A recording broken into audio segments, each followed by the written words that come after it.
Hello, everyone, and welcome to our final panel discussion of 2024. I, for one, cannot believe how quickly this year has flown by, and know that more information will be coming about our panel series in 2025. We're going to switch it up a little bit and only release quarterly topics instead of the full year's topics to make sure we can stay super relevant with what's going on in the world and the world of work. So super looking forward to that. I should probably go ahead and introduce myself. I'm always really bad at that. My name is Stephanie Lemick. I am the founder and CEO of the Wounded Workforce, an organization dedicated to building trauma-informed workplaces and supporting mental health at work. I am so thrilled to have another amazing group of panelists joining us today to talk about empowerment tools for trauma-informed cultures. I will go ahead and have each of our panelists introduce themselves, and then we'll dive right in. Rita, will you go ahead and introduce yourself? Sure thing. I'm Rita Ramakrishnan. I am a fractional chief people officer working with growth stage companies, but I'm also an executive coach and a team coach. Again, primarily working with growth stage companies and teams, helping them to be more effective. Amazing. So great to have you on again. It's so great to see you. Kate. Hi, everyone. I'm Kate Johnson, owner of 123 Limited. I'm a learning and development, fanatic, very interested in leadership and how learning can help leaders get better all the time, every day. Not perfection, but better. So that's what I focus on, is the work that can help leaders gain the skills and resources they need to improve their employees' experiences. Kate, always great to have you on the panel. And shall we have a shameless plug? Kate and I are starting a venture together in 2025. Kate, you want to tell everyone all about it? You're better at it than I am. Oh, thank you. And yes, we should definitely do a shameless plug. Stephanie and I met a little over a year ago, if I remember correctly. And one of the things that we share is the passion for reading books and books and books. And it looks like we all have that when I look in the background. So because I was looking for ways to do more things with Stephanie, I approached her with the idea of creating something that was in the neighborhood of a book club, but really more focused on how do we help people that have leadership responsibilities and aspirations to become better at what they do. So another thing Stephanie and I share is a birth date, and we will be launching on January 23rd, 2023, our first cohort of something that we are referring to as part book club, part community, all professional growth, the informed reading community. So definitely should put some information about that out, but we have been advertising it on LinkedIn, and more information is rolling out every day this month. Yes, super excited. And book lovers unite for professional growth. So incredibly grateful to be partnering with you on that as well, Kate. Christy, welcome. I'm so glad to finally have you on a panel. Welcome. Thank you. I am excited to be here. I'm Christy Ramage. I have worked in corporate HR for years, but I am also launching my own HR consultancy, Evolved HR, that specializes in really people-centric change management, leading organizations through mergers and acquisitions while keeping their people in mind, and some of the normal HR consulting things as well, some leadership development, helping with performance management, all of those things. But again, through the lens of people and the workforce, and really rising above the transactional nature of some of these things to make sure we're taking care of our people throughout these processes. Amazing. Yes. Oh, so grateful to, have met you and to get to watch you get this journey started. Christy and I actually met this year here in Phoenix, another greater Phoenix area person. So we will be deceiving you. It's actually quite warm here, but it's cold for us. So I'll go ahead and I will jump in to what we're going to talk about today and share. If everyone who's been listening knows, I love to start any conversation, any training, any panel from a place of shared understanding. So let's talk about what we're going to talk about today. Empowerment is one of the most impactful and important principles in driving trauma-informed cultures, because at the center of almost all traumatic experiences is a feeling of powerlessness or lack of choice. When we consider the principle of empowerment, we look at 4 key components: choice, strengths leveraged, recognition, and growth. To empower leaders and HR practitioners to take action to build empowerment into the workplace from a trauma-informed lens, today we're going to look at different tools and resources that we can use to boost empowerment and all 4 of those key components. So I will go ahead and jump in, and I would love to hear from each of you. Why is this topic important to you? And anyone feel free to get the conversation started. I'm happy to hop in.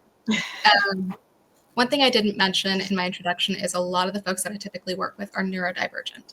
And neurodivergence is something that is starting to get greater mind share and understanding in the workplace. But I think our knowledge is still relatively nascent when we think about HR practitioners and leaders in general about how we can support these individuals. So this is a community that is largely forced to put themselves into a box, leverage ways of working that may or may not be comfortable for them, harness their strengths, and in general, may not be able to let them regulate effectively so that they're at their best in the workplace. So when we think about empowerment tools, what in my world I think about is how can we offer opportunities for these individuals to develop a shared level of understanding and or co-create options with folks who are operating from a lens of A, they're well read and well researched on the topic, B, they're open to learning more about the topic, and C, they're actively engaging in offering various choices to these individuals so that they can take greater care and ownership about what their workplace experience looks like. So that can be as simple as saying, okay, you get overstimulated in the workplace, and this may not be the best place for you, so we can explore what it looks like for you to work from home. And or we can modify our workplace. We can adjust the colors, the lighting. We can create quiet spaces for you so you can be at your best here. So that's an example, but in general, for me, it's about education, awareness, respecting the alterity of each individual because each individual is a little bit different, and then offering them opportunities to express their choices for what their needs are.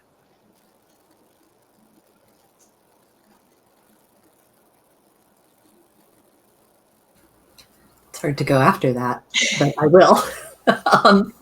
So I like to think of empowerment, the way I like to talk about it, at least to myself, is that it's the necessary currency for workplace relationships.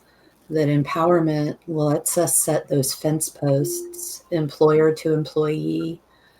So boundaries are created, responsibilities are clear, choice is defined, engagement can occur. And engagement is empowerment's slightly more popular older sister, I think, but has to enter the conversation as well. But empowerment then allows us as people become engaged in that space that's clearly defined. It allows accomplishment, pride, and results to occur. All of these things that we know are important for motivation, for productivity, for success at the end of the day. So I think we can't talk about workplace culture without discussing empowerment and actually hope to have something full, whole, and healthy. And I think it's really important for women to discuss it, to have a firm definition for it. I know that we're a somewhat diverse panel. We are lacking in non-female representation, But in my own experience, empowerment, both lived and what I've witnessed, empowerment tends to be more of a struggle for women, particularly in leadership roles. And I think that has to be a really important consideration. So that's why I think it's an important topic. Work can't happen without it, and women need to grab onto it. Definitely. Definitely. You know, I think to me, empowerment it's twofold. It's letting people show up and be their best selves and supporting them to do that. But through that, that does also help drive business results. And, you know, while I try not to make everything about business results, those two things really go hand in hand. And I think the most successful businesses, you know, in the future are going to be the ones who have that fantastic culture. They're going to be the ones that empower their employees and their people to really come and show up and be supported and do their best. And those are the businesses, those are the organizations that are going to have above average results. Those are going to be the places people want to work. And those are going to be the places where people feel safe. So it's kind of hand in hand, safety, business results, empowerment, just all of that goes together in my mind.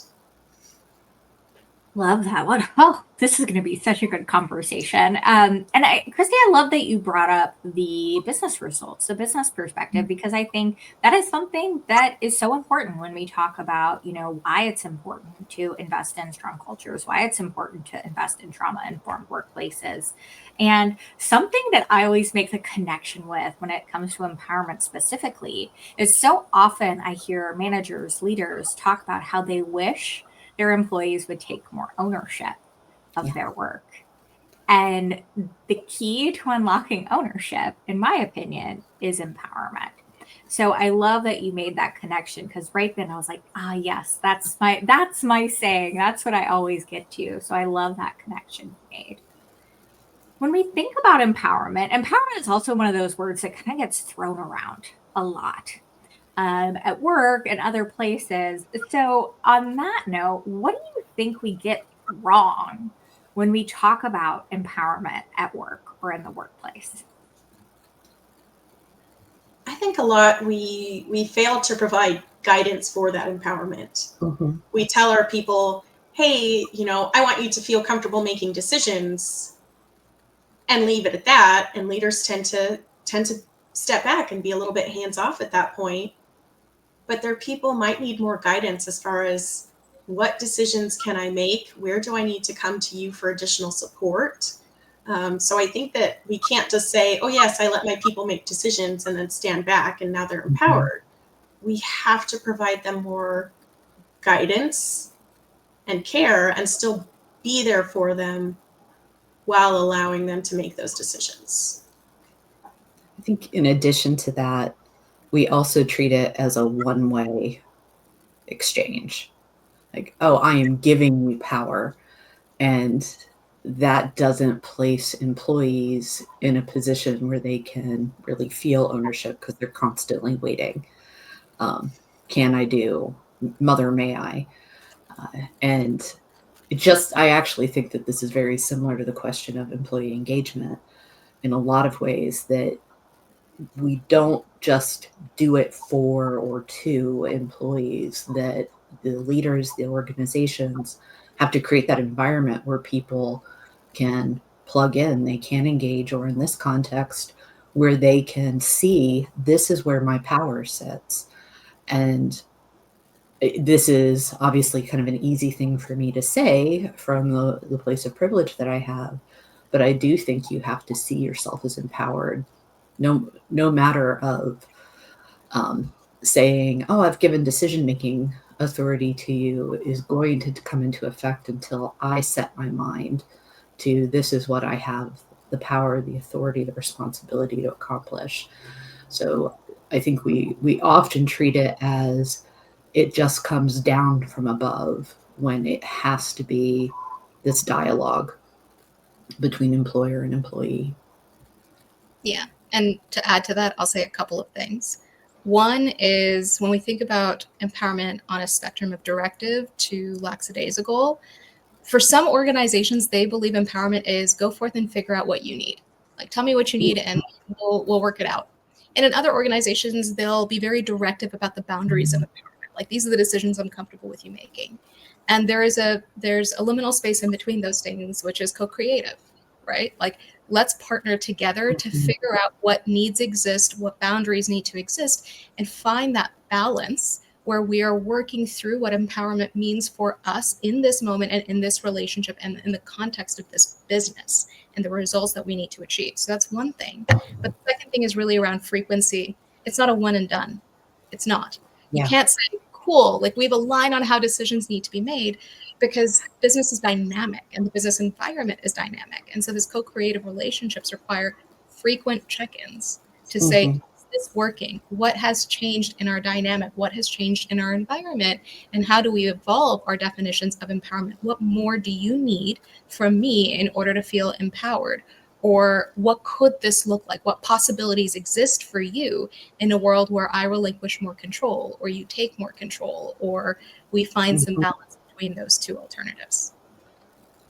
100%, Rita. And it's not one and done is so important. That's why I think empowerment needs to be talked about in the context of relationship, because it's ongoing. It's that dialogue driven, how are we getting the work done together? And it can happen between boss and employee.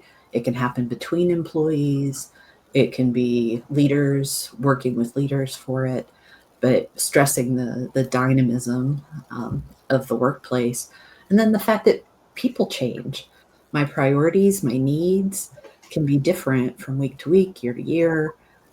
So there is this kind of constant negotiation of what does, again, responsibility and authority, the power that I hold, what can and should it look like for today, for 2025, for the next decade, fill in the blank. I love that you bring up kind of the continued discussion, the guardrails, the continuum. I think these are all such really important points, because one of the first things I talk about whenever someone asks, if I could change the way I work today and make it more trauma informed, what would I do? What would you do, Stephanie? And the first thing I always say is find ways to offer choice to your team, which we talk about choice as an aspect of empowerment.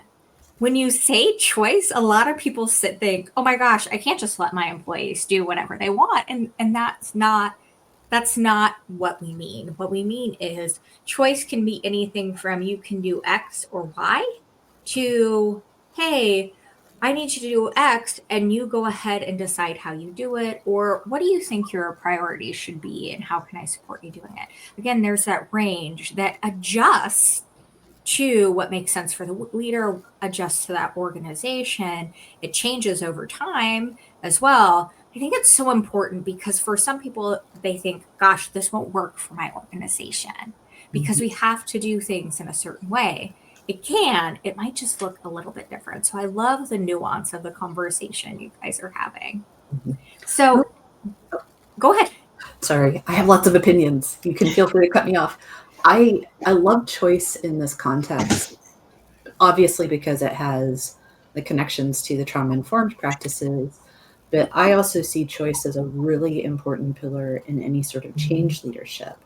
And change can, surface a lot of the concerns and fears and trauma that people have, but being very clear to define where do you have a responsibility within that space of the new and the process of getting there, and where do you have choice can be so important. And it's something that I'm constantly coaching people around, that you've got to have clarity for folks about what the musts are and what their choices are, especially during change, because people need, and I think, Christy, this kind of goes to what you said earlier, that we say, okay, you've got choice, but then we don't tell them the parameters of it. We don't set those fence posts. And that's really where the work goes, is to getting clear about, again, boundaries, fence posts, parameters for people. So yeah, because I see choice and change so connected to each other,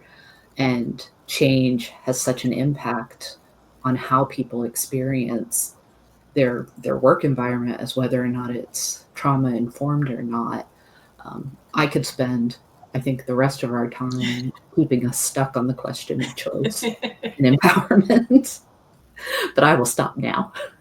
Well, but especially in the context of change, if you can give people choice, change is always difficult, but if you can give someone Mhm. some kind of choice, if you can give them some feeling of control over something that's happening, that can bring those people so much more into that change, that can bring them through that change with you, and that can even make them, change champions Mhm. for your team if you can just give them that some kind of choice. Again, help them understand that, this is big and this is different and this is scary, but there is safety here. You do have some control here, and I want you to be here with us, and here's where I want you to help build this change or this new Mhm. thing we're looking at.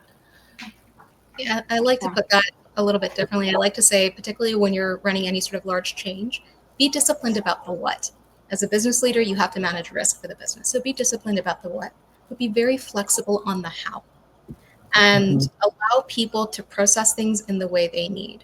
Um, I think a lot about energy management in the workplace, and navigating energy as part of the cornerstone of being informed, right? So, um, the best definition of happiness I've ever read is actually in one of the books behind me, and it describes happiness as the intersection between peacefulness and productivity. And I think a lot of times when we think about the workplace and how we set people up for success, we're so focused on the productivity piece, but we don't think about energy drain.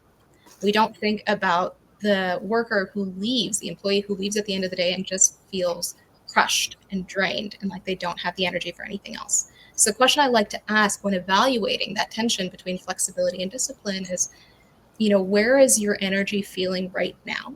And what would make you feel more at peace with some of these changes that are happening around you? Choices that they make, that might be how they process information, that might be how much change they can handle at any one given time, or specific requests for accommodations or needs that they have in order to navigate the change at their pace. But I always like to think about it from that perspective. What would give you peace in this moment or help you find that space, that container for yourself? Like that. Oh, this is so interesting. We could have a whole other conversation about this. But I do want to ask, since this is about tools, folks are like, I want to know what tools and resources you all are using or recommend. Now, what's your favorite tool, resource, or best practice for helping support overall empowerment in the workplace, or even any one component of empowerment? So, choice, strengths leveraged, recognition, or growth in the workplace. And if you have more than one, I think that's probably okay.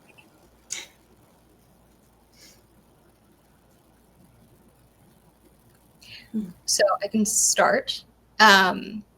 Particularly in working with my neurodivergent clients, one of the tools I love giving them is very simple. It's just this like little weekly planner. And the empowerment tool I offer is time blocking. So let's think about the totality of the things that are on you right now this week, the things that you feel like you need to get done, the key meetings, all of that shit. And let's block off time for those things, but your other needs. Let's put language against what your needs are this week, whether it's exercise, whether it's work, whether it's meditation. Let's actually block off various pieces of time in your calendar. And that helps you empower yourself to make choices and manage expectations in the workplace, with family, otherwise, around how much time you can devote to each thing. So that's one piece. The second thing is I do love taking a strengths-based approach. So I'm a big fan of assessments. I'm a very big fan of assessments, whether it's a strengths finder or something more geared towards leadership. I'm a very big fan of the Hogan. Because it tells you, in general, it helps you understand yourself in good moments, your light side, who you are when you're unregulated, and what your values are. And so that helps you create a clear decision-making framework for yourself. So you're in those moments of tension throughout the week, do I do this or do I do this? Or I'm feeling time crunched or whatever, you have a framework to apply to be able to arbitrate those moments for yourself.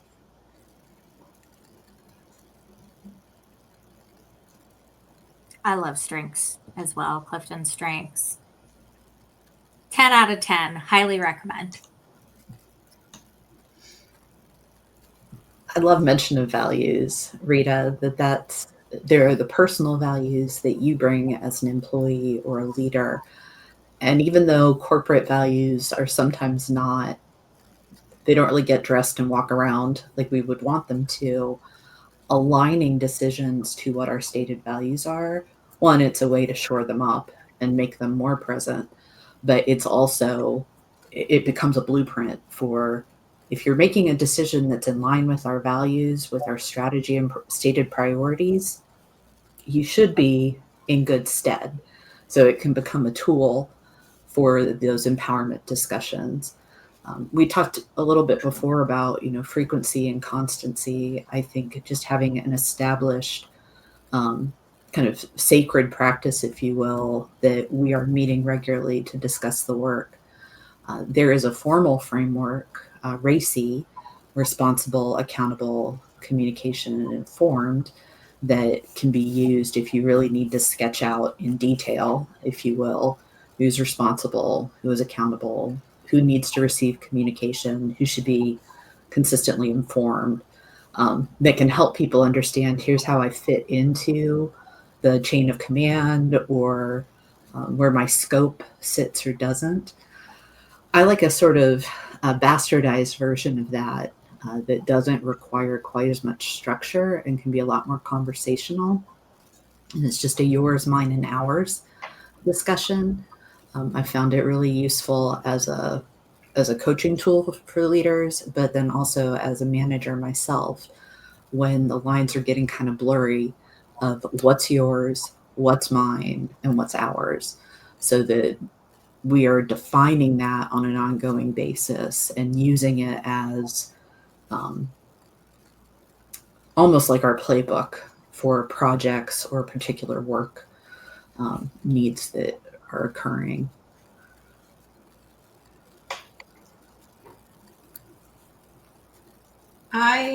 This is not necessarily a formal tool, but I am honestly just a big fan of individualized discussion with people. What is going on? What are you maybe struggling with? And how can we make that better? I love choice in the flexibility around how we get things done. I do a lot of leadership coaching around that, as far as, okay, so they may be doing something a different way, but are they getting the desired result? And if that's the case, and they're not doing anything, that inherently goes against our policies or our, guiding principles, and it's working for them, that's such a beautiful thing. Mm-hmm. And I love leveraging strengths of other folks on the team as well. And having conversations with them and getting folks together, like discussing where someone might be really strong in something, what kind of best practices have they come up with that help them, that they can share, and helping build those relationships throughout the organization as well. So you've almost got what can be even a little bit of mentoring opportunity. Mm-hmm. I really like the fact that you brought up conversations throughout the organization, because I think one of the biggest gaps in this work is we always think about the conversations being between a manager and an individual, right? You're this person, but the best organizations look at it from a team-based system. The manager has a team of folks. Typically, you have a team of folks that are around you within the context of the organization, and when you operate as one unit, one team, you look at ways you can support each other. You look at ways that you can support each other, which is also why one of the things that I love about assessments is the ability to expand that to team assessments and take a look at, hey, this is who I become when I'm unregulated, and you're a perfect counterbalance to that. So when I'm feeling these things or I'm exhibiting these traits, these are some ways you can support me. What are ways I can support you or this person or that person? And I think when we think about empowered workplaces or trauma-informed workplaces, it's one, they're ones in which these conversations are happening and constantly evolving. Something that occurred to me during this portion too is that baked into those cultures, you have to have rewards for people behaving in empowered ways. You need to incentivize in some form or fashion those behaviors they deem as necessary, right, and good for the business. And if you say that empowerment matters, that individuals making decisions, whether that's scoped or in general, that it matters, how are you awarding them for it? And it can be monetarily, but even just straightforward, simple recognition can be part of that. So you're baking into your culture. We celebrate when people make choices. We celebrate when people say no sometimes as well. I think to add on to that, if we are going to celebrate empowerment, we also need to be very, very mindful that if someone makes a decision and it leads to some kind of failure or some kind of adverse effect, that still needs to be part of the celebration, at least in my mind. Hey, you made this choice. It didn't turn out how we wanted it to, but we learned something, and that's amazing. And we're going to go forward, and you're going to continue to make choices. Some of those aren't going to turn out how you want, but I want you to keep doing it. Christy, you're talking about psychological safety as well, Yeah. and how it's so important that if we're going to empower people, it has to be in that context, because empowered people will make mistakes. There will be errors as a result of any work we do, but I think the risk for it happening does increase a little bit more with empowerment, but the reward also does too. But if it's not, if it's not a safe environment for those errors, people won't take the power that's been given to them naturally, and understandably. Yeah. And to add to that, when we think about empowered cultures, right, where it's okay to make failures and you're celebrating the learnings that are coming out of those failures, benefits expand, right? You're a more innovative organization. You're typically shipping product a lot faster. I spent some of my time this summer doing a research project for my master's program in Sweden and taking a look at some of their business practices. And a lot of their innovation is bottoms up, like focused on experimenting and highly empowering their individuals to make choices. And a lot of the choices are just not going to work out, and that's okay, because it means that there's momentum in the organization. And you really have to think about the rituals and norms that you put into place to remind people that it's permissible and encouraged. Yeah. If there's not that safety to make mistakes, then people are really not actually empowered to make choices. No, they are not. You're absolutely right. Well, and you talked, Christy, earlier about individualized empowerment, if you will, that we're having those individual discussions. I think at this point, when we start talking about innovation and bottom-up decision-making or creation, we also have to recognize that individual industries and companies may have different needs. So there isn't a one-size-fits-all. There are best practices. There are better ways to do it than others. But what something looks like, say, in a software firm is going to look different than it does in an acute care setting. I have a friend who works for a game company, like one of the big name game developers, and they are team managed. Nobody has a title of leader or manager. Even the company president, they train them from the beginning. You can tell him no if whatever his idea or ask is doesn't serve our players. You can say no to the man that founded us. And that's great. It works very well for them. They've been wildly successful. They kind of acknowledge what the pitfalls are.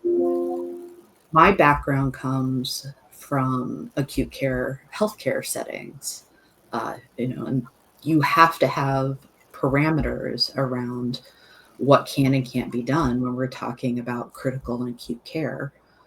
So those learning organizations, the way people are empowered, you still need to make it happen, but recognizing that it's going to be different. I can't empower a nurse to give orders to deliver medicine if her license doesn't make that possible. Or, if a nurse wants to make decisions about delivery of care, he can't do that separate from a physician's orders, where in a different setting, of course. This is what we've been talking about, that the clarity is so important in the whole process. And yeah, to your point, personalization is amazing. Sorry, there's a little bit of an echo. 15 years ago, I was at a career site running a change program. And you don't want a lot of experimentation there. You don't want a lot of freedom there in terms of how you do the work and what is getting done, because the results could be catastrophic. But it doesn't mean that the employees aren't feeling empowered. So the question is, how do you feel like they have choices? Well, you can integrate that into their learning. Great, you've mastered these skills and these processes. What are the next stage? What is your next stage of development? These are all the choices available to you within the context of this organization. How can we personalize your journey with us such that you're focusing in on the things, the processes, the work that's most interesting to you or most accretive to you in the type of growth that you want? So it looks a little bit different from a risk management perspective everywhere you go, but there is always an opportunity to empower your team. I love that. I want to dive in. I know we've talked a lot about choice as an aspect of empowerment. I want to, especially, Rita bringing up, growth or opportunities for growth and learning. This is another key aspect of empowerment as we look at it through a trauma-informed lens. And a lot of organizations invest in employee growth, as they should. And I would say that investment tends to particularly come from job training and developing the talent pipeline. But growth is actually universally important to everyone. So outside of, your high potential employees, those folks in your succession or talent pipeline, growth is important to everyone. So how can we provide consistent growth opportunities or space for growth to folks who may not want to advance along a traditional career path in our organization? Yeah, I think we need to change the dialogue we have about growth to be less level oriented or role oriented and be more skill oriented. A project that I was working on at Square many, many years ago was solving for this, right? So, when we're thinking about career ladders, traditionally it's you go from this level to this level or this title to this title within this function. But instead, if we come up with a clear taxonomy across the organization of skills, like use whatever feels good to you, Lomingers, whatever library feels good to you, but start having that dialogue about what these skills look like at different maturity levels. And then the quality of the discussions you're having with employees are, hey, let's talk about the projects that you really delivered on and the skills you developed. I'm noticing that your critical thinking capabilities have really, really improved. Is that an area that you want to double down on? Because we can start taking a look at new bodies of work where you can do that. Or what else do you want to be great at? And start framing it from the lens of skills you want to build over a period of time or projects you want to have exposure to, meetings that you want to be in. And it drives towards a much more expansive lens for how the person can grow, both professionally and personally. I'm a big Ted Lasso fan. And one of the quotes from that show is, the role of a coach is really to help the players be the best versions of themselves on and off the field.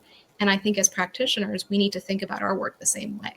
And the best way to do that is by giving them choices that go beyond just your role scope here and goes to a place of how do you develop in the ways that are most meaningful to you in your broader career and your broader life. Yeah. I think redefining what advancement means is foundational to that. As a learning executive, my dashboards, the scorecards that I created, looked at advancement, not promotion. And I counted promotion in there, but I also looked at special projects, degrees. As people were going through our programs, were we seeing learning leading to more learning, so that we could monitor the true kind of growth impact of the learning and development opportunities we had at all levels of the organization, from frontline contributors up to the executive. And I found that metric, one, in a self-serving way, it bolstered the numbers because there was more of that happening, but it let people think differently. That when you're helping people advance, it's not just about what is the next job. It's also how are they expanding their capability. I think it's also important to look at it not as something that you start eventually, that the training and the learning has to begin day one, if not day zero as well, so that you're setting those expectations. It's part of the orientation and onboarding process, that this is how you get to work. In fact, it may even be vital to make it part of how you do screening and selection. When you come to work here, this is how we behave. We value empowerment. We empower people choice making. Do you want to work someplace like that? Yes or no? I think sometimes we get really, I think, and it makes sense. Like as HR professionals, it's someone who sat in house in this seat for a long time. I would get really obsessed or really wadded up about how do we develop our future leaders? How do we develop this talent pipeline and invest a lot of money in that? And that's great. And that's important for a lot of business reasons. But I also think there's just like the power to like offering just like go learn. Like I got LinkedIn Learning. Hey, we're on LinkedIn and I'm going to give a LinkedIn plug. It's a rare moment. No, we're on LinkedIn Learning, like LinkedIn Learning. I offered it to all my employees and it was so eye opening because people were using it to learn all sorts of random stuff. Like someone took like a photography class, but that was amazing. That was growth. That was something they could invest in. And I know, a lot of companies have budgets. What Kate and I are trying to, our grassroots effort to rename that to Learning Bucks. So companies have learning bucks or budget for people to invest in their development. What if we were a little more open minded about that? And then also, like Rita said, leverage that choice. And, someone who wants to be an expert in place in a role is sometimes one of the most valuable people in an organization. They can still grow. Maybe they really want to take a ceramics class and that's what they want to use their learning budget for. I think that investment is still worth it. And I think, again, it gets to we've got to change the way we're thinking about it. We have to change the way we think about advancement and gaining new skills and abilities and why that's so important for all of us. And like, plug for the concept of neuroplasticity. If you're not familiar with it and you're not familiar with the amazing new research we found, I haven't personally found, I wish, but this amazing new research we have around how the brain continues to grow our entire lives. People need this opportunity for growth, regardless of which stage of their career they're in as well. And Rita was actually on the panel about neuroplasticity. So we have a panel. Go check that out, the recording on YouTube if you want to learn more. But it's really so, so important. I can't believe it. I kind of can, but I can't at the same time that we're almost out of time. It always happens like this. I think we could absolutely spend several more hours talking about this topic. Maybe we will in the future. But I would love to know if someone is interested in learning more, what are your recommendations for them? A book, an article, podcast, other media about empowerment or any of the aspects or anything that we talked about here today. And Rita, I will have you kick us off with your recommendation. I referenced a book earlier, and it's the one where it sort of talks about the definition of happiness as being at the intersection of peacefulness and productivity. And that book is called Language and the Pursuit of Happiness. It's by the Chalmers brothers. I think the first step in when we think about empowerment and specifically choice is being able to give language to choice, right? Being able to structure and identify the words that we need. And language is an extraordinarily powerful tool. And so I think that's one of the best books I know of. So that's one. I'm going to plug another one as well, and it's one that I reread every single year without fail. But that is The Alchemist by is it Paulo Coelho that wrote The Alchemist? Yeah. And listen, it's a sweet little fiction book, but it reminds us that at the end of the day, like when you are working in ways that are aligned with your purpose, the universe is there to help you out. Good things will happen. You are meant to do great things. You are meant to live your purpose. And so sometimes in those frustrating moments, in my days or in my weeks, I just need another moment with The Alchemist to remind me that I need to find the words, I need to think about what my needs are, and the universe is going to work itself out. I love that. I love that. Kate, do you have some recommendations for us? Yes, I am panicking through my commonplace book. Something that Rita said reminded me. I will low hanging fruit this and do a shameless self plug for the podcast that I host and produce, which is called The Comfy Chairs. Stephanie has been a guest twice now on that, where we've talked about trauma informed workplaces and strength based leadership.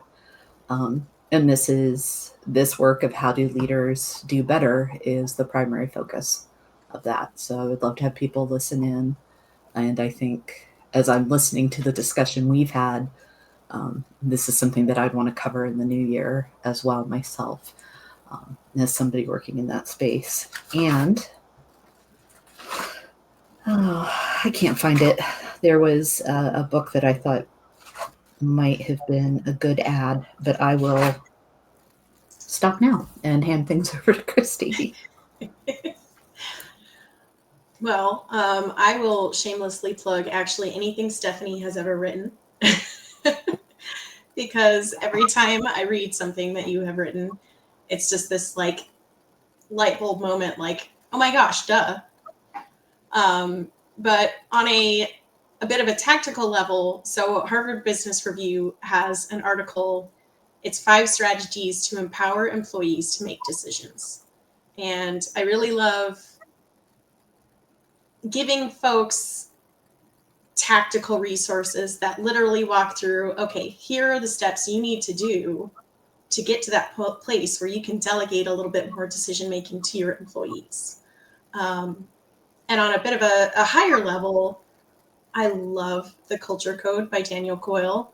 It's not so much directly about empowerment, but it's about creating a culture of psychological safety and vulnerability and all of these amazing things that come with empowerment and really need to come with empowerment for it to be more than just a buzzword that we're using. So those are my recommendations. Well, thank you for the kind words. I'm like, that compliment's gonna take me all the way to the new year. So thank you so much. That was so kind. You all were amazing. This was such a phenomenal conversation. I love that we dug deep and we had some great discussion. I hope, folks listening in, I hope you had some great insights, maybe some actionable insights as well. Until next time, be well and have a happy new year. Thank you. Thank you.